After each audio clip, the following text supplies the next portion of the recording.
Hello there. How are you? I hope you're well. Today, I want to talk about three ways that I tackle fear.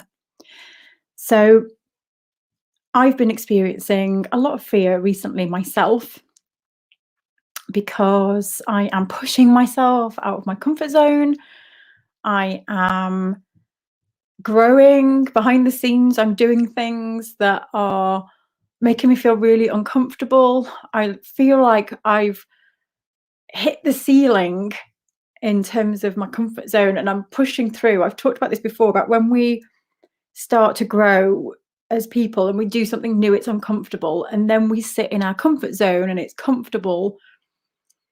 And we're like, yay, I've nailed this and it's great. And then as you keep growing, because it's inevitable, you hit the ceiling again. And it's like you push through a glass ceiling. This is how I imagine it. Like my head has just pushed through a glass ceiling and now I'm peering into this other room that is really uncomfortable and out of my comfort zone and I'm like, ooh, but I don't want to go bury my head back into the other room where it's comfortable. I've got to keep pushing through. And so what comes with that growth is fear and doubt. And I wanted to talk about my top three ways of dealing with fear because it helps me massively. And I want to share these three tips with you in case they help you. So I see fear and doubt on a daily basis, multiple times a day. I see it in myself. I see it in my kids. I see it in my friends. I see it with all of you guys and girls inside our hub membership. Questions that come in are often filled with fear and doubt. It's around us, it's never going away either. And so there's lots of questions that come in and doubt that comes in, such as what if nobody buys my work? What if nobody reads my book? What if the buyer doesn't like my work when they receive it? What if people say horrible things about me or my work if I put it out there? What if I underprice my work? What if I never succeed? What if I make myself look stupid? What if I'm just not cut out for this? What if I'm not good enough? What if I don't have the skill? What if we lose our house because money is so bad at the moment? What if we can't afford to feed our kids? These that I'm reading out are all fears that I've had at some point in my life. And I'm sure you have had some of the similar fears as well. Maybe you have them now. So I have been noticing fear cropping up and doubt cropping up a lot in people, but also myself as well. So I wanted to share the three things that I do to combat fear. And I'm going to share some of the real fears that I've had recently as well. And some of the fears that other people have had that I've given advice on. So, one of the fears that I was speaking to one of my members about recently is they were holding themselves back because they said, I'm just so terrified that whatever artwork I create, the buyer is just not going to like it when they get it. And I'd rather not do it than that happen. And they're literally stopping themselves from taking any commissions because they're absolutely terrified of the person, the buyer, not liking the work when they get it. And the thought of that happening just paralyzed them. They would rather not do it than experience someone not liking their work. So here's three steps of what I do when I'm feeling the fear, and we'll use that as an example. So the first one is, if I'm scared, say it out loud, I'm scared that they're not going to like my work when they receive it. The first thing that I do is I usually write this down as well, because if it's sat inside your head, when you write something down, it gives you perspective. All of a sudden, it doesn't seem so bad. When it's in your head, it escalates. One of the first things that I do, and if you can't do it written, I do this in my head. I've done it in my head this week with certain things, but if you can, write it out of your head. The first thing to do is write the opposite.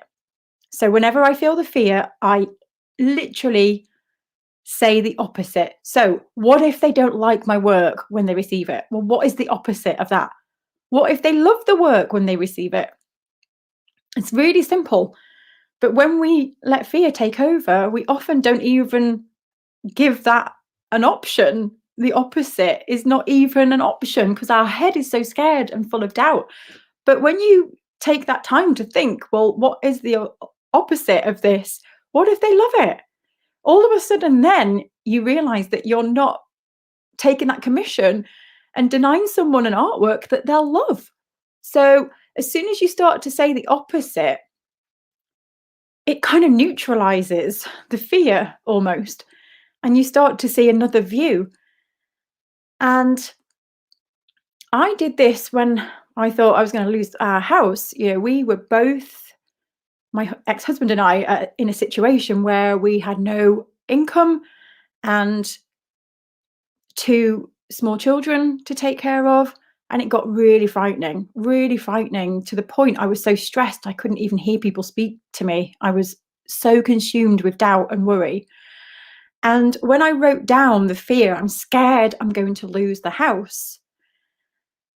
And the opposite was, but what if you don't lose the house? And as simple as that sounds, it just started to help me see a different view. And at that point, writing it down really helped me process and stop the escalation in my mind. Because when we keep saying, what if you lose the house? What if you lose the house? So then you start to paint a picture of losing the house and sitting with bags on the street. And, the mind is powerful, how it can start to paint the picture of the future. So as soon as you can flip it, then you start to see a different future in your mind's eye. So that's the first thing, is come up with the opposite. What if nobody reads my book? What if they do read your book? What if they do love your book? What if they say horrible things about my work? What if they don't say horrible things about your work? What if they say amazing things about your work? So that's the first thing, opposite. Come up with the opposite, neutralize the negative. And then the second part that I do is I come up with a solution. And I say this to my kids all the time. Every problem has a solution. And when something goes wrong with the kids, I'm like, right, what is the solution? What can we do to fix this? And the same thing with fear and doubt is really powerful. So, with the example of what if that person doesn't like my work when they receive it? Well, how can we create a solution to minimize that happening? And so, the process we could put into place so that somebody to alleviate that happening is to have a process, such as you could even say to the customer, you enjoying and liking your artwork is really important to me. So I have this process in place to make sure that you're happy with what you get. So at the beginning, I will send you a sketch and an outline of what the work will be. And we can talk about that together. And as long as you're happy with that, then I'll go on to the next stage. And in 2 weeks' time, I will show it you again. There's certain parts that you can still change at that point. And so talk about revisions and build a process into place so that by the end of handing that artwork over, you've been in contact with the buyer. It's not such a big surprise at the end. And you alleviate that happening so that when they get it, they're like, yes, this is just what I wanted. Thank you so much. So having a solution is really, really powerful to neutralize and to eliminate fear and doubt in yourself. So going back to the house situation, I talk about this because it was such a big, horrible, stressful thing in my life that I never thought I was going to be able to deal with. And when I started to write up the solution of if we did lose the house, what is the solution? And when I started to write down all the things that we could do if we lost the house, which leads me on to the third thing, I came up with a solution and it didn't feel so bad. And that leads me to the third step, is accept the worst, but know you can cope. And so I wrote down, if I lose the house, this is what we can do. This is what we can put into place, and I can cope. And I think accepting that is so important. And I said this to the member who I was talking through with this situation about somebody not liking the artwork. The other part of this is to accept that it might happen. They might take the work and they might not like it. But from that comes lessons. And then you start to understand that, "Oh, okay, maybe I made a mistake. Maybe I didn't put these processes in place where they could check the artwork. And it was a big surprise to them and they wasn't expecting it to be in these colors. I made a mistake. I hold my hands up. I'm sorry, and I'll change it next time. I'm going to learn from this process." And saying those words, "I can cope." So knowing that if the worst does happen, whatever the worst is inside your head, that you can cope, there's a solution to sort it out. And I had to say these words to myself this week. My daughter isn't very well at the moment, and my head started to get out of control this week, where I started to think, what if this is something really serious? What if she has something terrible? And I immediately started to paint these horrible pictures in my mind of a future where she's really sick. And I started to say to myself, I would not cope with that. I can't cope. I can't cope with that. And I started to see myself getting out of control. And then in that moment when I felt all this anxiety coming on, I just said to myself, I can cope. I can cope. And as simple as it sounds, it made me just think to myself, whatever the outcome is with my daughter, I can cope. And it's so simple. But instead of me saying, I can't cope, I just flipped it around. Now, I've been doing this for years. It takes years of practice to be able to flip your mindset around, and it is like a muscle. But the more you train your brain to reframe and turn things around, the stronger it becomes. So years ago, I couldn't have done this. I couldn't just with a few words just turn my thinking around. It's definitely come over years from practice. And, I can be much faster now at turning my brain around before it gets out of control. But years ago, it could take me months to reframe a thought. So to recap, the 3 steps: when you feel any kind of doubt, any kind of fear, if there's something stopping you move forward because you're afraid, being mindful of that and come up with the opposite. What is the opposite? What is the solution? How can you create a solution to prevent that from happening? And accept the worst and repeat, I can cope. And if the worst happens, again, it's thinking about that solution. It's accepting that you will make mistakes. And somebody might say something horrible about your work. But when you start to put things into place to neutralize those horrible things that are holding you back, you realize that you can step forwards. I used to be terrified of people saying horrible things about me, and to the point it stopped me from getting out there because I was so scared of someone saying something horrible. And I remember the first time it happened to me, it crushed me because I am a sensitive person, and I've had years of people saying horrible things to me, so it was a trigger. And what I had to do was learn the solution, and I've come up with a solution now. And when it happens, I go back and look at all the nice comments that I've had from people, and I have grown an ability now to zone these people out. And I still get people now who leave comments, and I just don't even bother with them. So it changes as well. What our doubt and fear is, I'm now not worried about it anymore. So when you step into that new box that I was talking about earlier, where I feel like my head has poked into a new box and it's scary, all of a sudden, when you're in there long enough, it doesn't feel that scary anymore. So that's my 3 top tips for dealing with fear, it helps me all the time. So I hope that helps you too. Thank you so much for joining me today. I'm going to check the comments. Hello, everybody. Happy Monday. I'm feeling much better today. I have to say, if you're a Hub member and you were on Friday, I'm so sorry.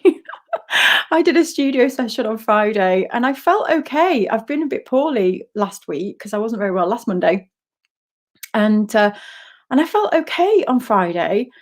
And then all of a sudden my throat started to close up, and I won't go into the graphic details of what happened afterwards, but it wasn't very pleasant. And I'm feeling much better today. Yes. And I've had a negative result on COVID, so that's good.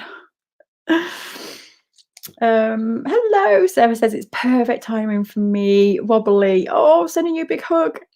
Hello, Evelyn. Feeling so much better today. So much better, like a different person, actually.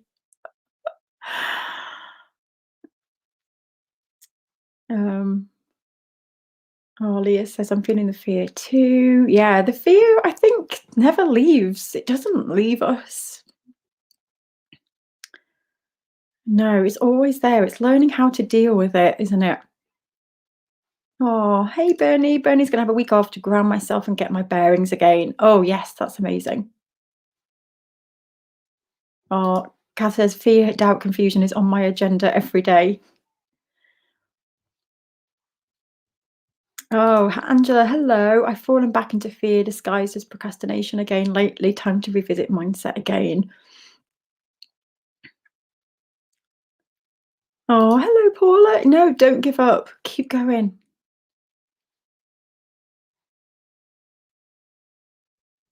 Hello, Karen. This is so relevant to me right now. Have an amazing new discovery. It's how to go forward. It's pretty overwhelming. Break it right down when something's overwhelming. What is the next 3 steps, tiny steps that you need to take?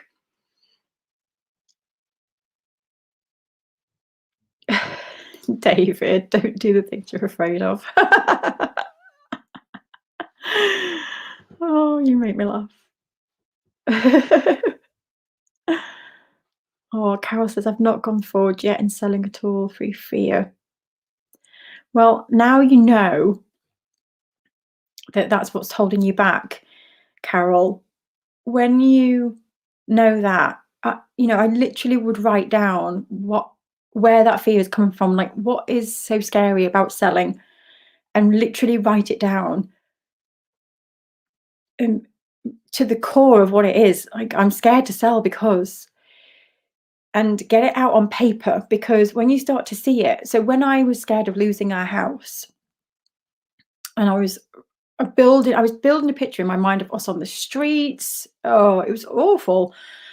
But so as soon as I took the fear out of my mind and this horrible picture I was painting, and I started to write it on a piece of paper, I'm scared we're going to lose the house because, we can't afford to pay the rent anymore, and we're behind on payments, and then,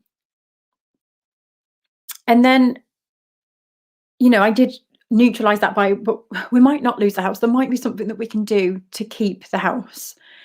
And then I started to come up with the solutions of, if the worst happens, I can move in with my family.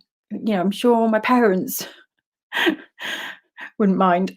Or there's places to help people like us. And, I just started to, instead of seeing us on the streets, which was where my fear was making me feel so stressed, I started to just see that it wasn't as bad as it was in my head when I saw it on paper. So it really does help you put things into perspective when you write it out, for sure.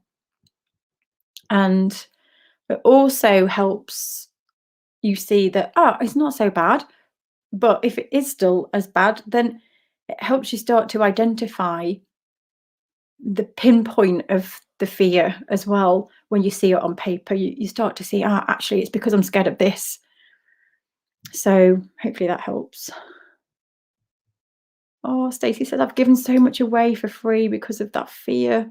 Again, write everything down then about the fear of selling and exchanging money. So there'll be something with you that I'm terrified to take money off people, or that transaction of taking the money. I much prefer to give it for free. So where does that come from? Why does that feel so icky? I had this as well. I hated taking money off people and that exchange, and brought fear in me.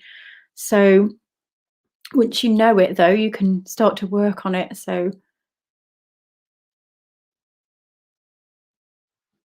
um,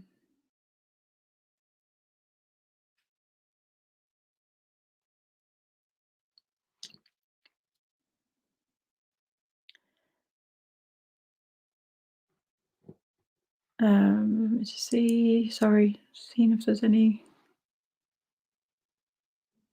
Mary says, when I went viral on LinkedIn, wow, 84,000 people, wow, viewed my post and I received tons of interest. But when I gave them my fixed prices, they didn't respond after because I was a bit too expensive. The thing is, Mary, with this is I won't go into massive detail, but if 84,000 people have just seen you for the first time, it's very, very rare that people impulsively buy on you the first time they come across you. It just doesn't really happen, unless you've got a product or something that people are going crazy for. There's high demand.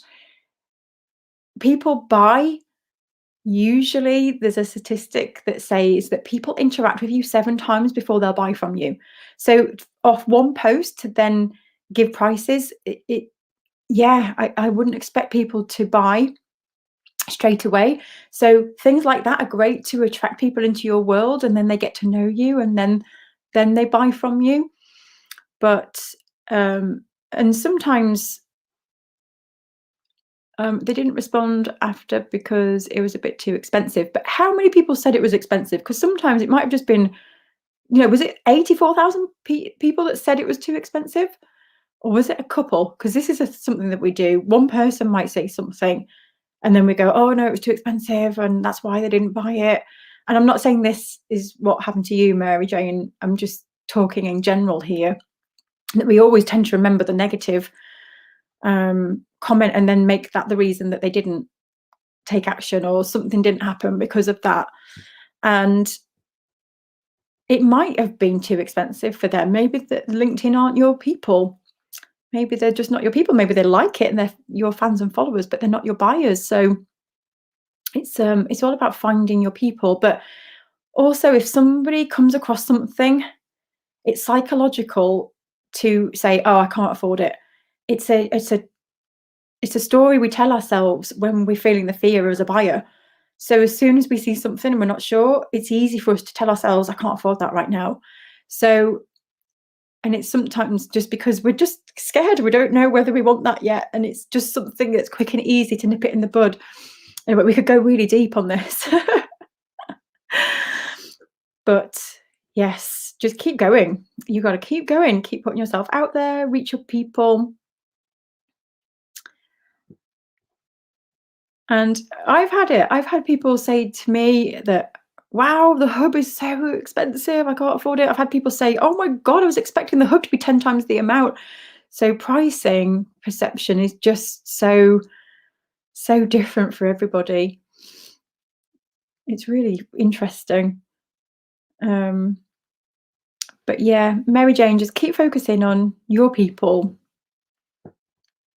This is another reason I don't like. There was a woman who used to advertise how to go viral on Facebook, and I just avoided it like the plague, because when you go viral, you are just attracting people who just, they're not probably your people, but they're starting to see a post and it's all going crazy, and what you can then tend to do is just attract a load of people that aren't your buyers, actually. So going viral actually can sometimes be damaging, unless they are your people. Let me carry on, because but yeah, that probably fed your fear. I'm just seeing what Kath's saying here, which probably fed your fear, turning it around. Yeah.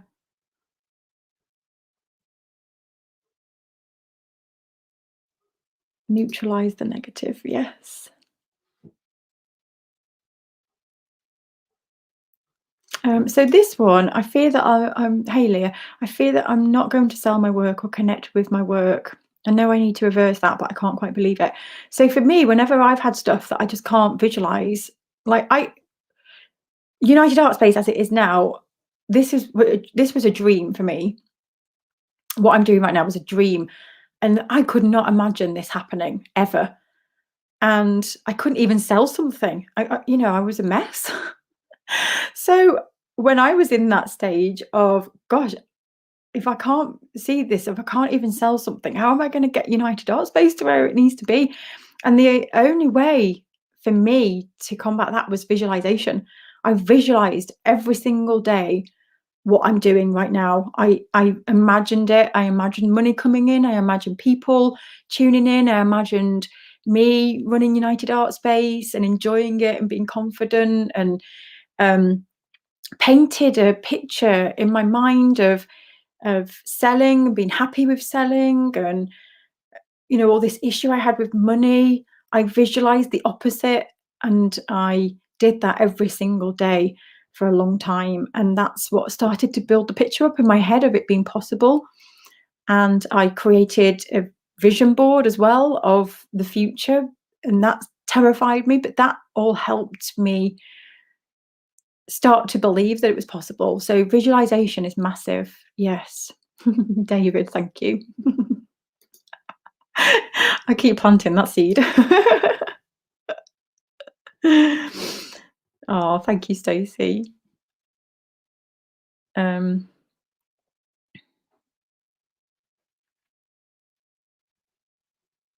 hey, Carol. Yeah, feel free to put one. Are you in the virtual art studio? If that's our free group, so you can pop it there. And Sally runs that group. She's amazing. So if you're in that group, go and pop your picture there, and I'm sure you'll get lots of encouragement.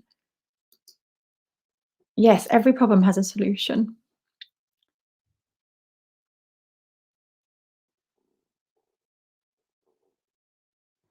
So I find so many courses that I can do out there, but they're so expensive. So yeah, again, I was in a situation where couldn't afford courses, and I just think again, there's always a solution. There's always a way. So I've always, if I've wanted to do something, I've always found a way to do it, and or find an alternative solution. And yeah, just keep in your mind's eye where it is you're going, and strange things start to happen. Like I've had experienced people before wanting to do a course, and all of a sudden they've got a free session on a course, and um, yeah, there's always a way. There's always a way, Carol. Oh, Lindsay's sending us some shine from Spain. Lovely. Hello, Julie. Julie, I can talk again. Julie was on my studio session on Friday, and I literally, oh my gosh, it was horrendous. I'm so sorry, Julie. I've had someone tell me my work is monstrous. It did make me chuckle. Other people soon jump on this person, which gave me a great boost. Yeah. Sharon's had someone say to her recently that her work was, what did they say to her? I can't remember, but they said her work was disgusting, or, oh, yeah. And I've had people say to me that I'm damaging people. And so, yeah, there's always people out there that might say something. I mean, I was terrified of that happening, and I've got to say, I went 2 years, I think, without a negative comment. So I managed to go 2 years without one, which was great. And then when it happened, I was like, "Oh, oh." And now I just don't care. I really don't. I just don't. I just even just delete them now and move on. Sometimes someone might say something, it might trigger me, and I just dwell on it for a little while. But on the whole, it doesn't bother me anymore, because you just focus on what is important. These people aren't important that have something to say that's nasty, and they're not even worth giving the time. And then when you come up with your solution, and when you, that third step as well about accepting the worst, it's having a safety net as well. And part of the solution is having a safety net of, if this does happen, what do I do? And like Julie there says, lots of people jumped in, and I have that happen as well. We've built lovely communities, and people jump back and defend, and it's really sweet. And I have a collection of nice comments from people and I go back and read those. That's my solution. It's my safety net to just bring me back to that person does not matter. So yeah, I'm glad that everyone jumped in, Julie. Oh, the book is a long way off yet. Carol's asking if there's a preview of your book yet. It's a long way off. I haven't even done the proposal yet. It's probably going to be at least a year. But I'm probably starting on it in May. So we'll see then how it goes. Let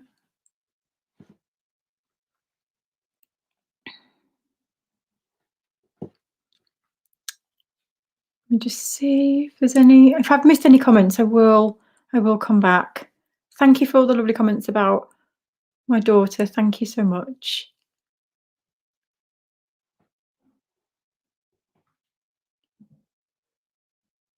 Yeah, I like that, Evelyn. Lovely. Yeah.